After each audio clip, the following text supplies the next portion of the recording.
90% trader gagal walaupun guna setup yang sama. Pernah tak kau tengok satu setup yang sama, satu orang profit, satu orang pula burn account, padahal entry sama, pair sama, time frame pun sama. Jadi apa yang bezakan mereka? Ramai trader fikir kalau dapat setup yang power, hidup terus berubah.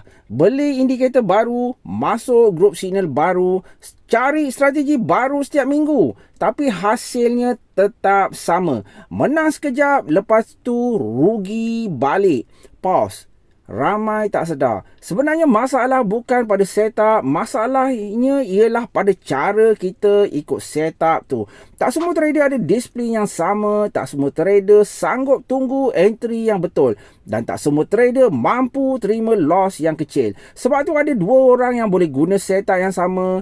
Tapi seorang konsisten, seorang lagi asyik ulang kesilapan yang sama.